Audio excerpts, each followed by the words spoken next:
എങ്ങോട്ടാടോ ഈ നട്ടാപ്പൊരി വെയിലത്ത് എന്നൊന്നും ചോദിക്കരുത്. ഒരു വിഷു ഷോപ്പിംഗ് ഡേ ആണിന്ന്. ഒരു ബഡ്ജറ്റ് ഫ്രണ്ട്ലി ഷോപ്പിംഗ്. മഞ്ചേരി ചന്തയാണ് ഇന്ന് എക്സ്പ്ലോർ ചെയ്യാൻ പോകുന്നത്. ആദ്യം കണി വയ്ക്കാനായി ഒരു വെള്ളരി വാങ്ങി. അവിടുന്ന് നടന്ന് നമ്മളൊരു മൺപാത്ര കടയിലേക്ക് എത്തി. ഒരു കുറ്റി വാങ്ങണം. പൈസ ചിലവാക്കിയാൽ മാത്രം മതിയോ? എന്തെങ്കിലുമൊക്കെ എടുത്തു വെക്കേണ്ടേ?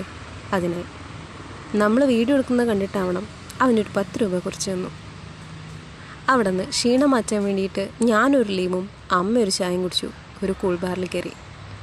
പിന്നെയാണ് ഓർത്തത് പഴങ്ങളൊന്നും വാങ്ങിയിട്ടില്ല കണി വയ്ക്കാൻ. അപ്പോൾ പിന്നെ തൊട്ടടുത്തുള്ളൊരു പീടികയിലും കയറി പഴങ്ങൾ വാങ്ങി ബസ്സിൽ കയറി. അതിനുശേഷം പടക്കക്കടയിലേക്ക് 180 രൂപയ്ക്ക് പടക്കം വാങ്ങി. 200 നമ്മുടെ ബജറ്റ്. പോണ വഴിക്കൊരു കൊന്നമരമുണ്ട്. എന്നാൽ പിന്നെ കൊന്നപ്പൂവ് അവിടെ നിന്ന് പൊട്ടിച്ചാലോ എന്ന് പറഞ്ഞിട്ടാണ് ഞങ്ങൾ ഓട്ടോറിക്ഷ കയറിയത്. പോയി നോക്കിയപ്പോഴോ പൂവെല്ലാം മുകളിലാണ്. എങ്ങനെ പൊട്ടിക്കും? എങ്ങനെയോ ഒരു മൊട്ടൊടിച്ചെടുത്തു. അവിടെ നിന്നും വണ്ടി കയറി തിരിച്ച് വീട്ടിലേക്ക്. ഇതാണ് ഞങ്ങളെ വിഷു ഷോപ്പിംഗ്.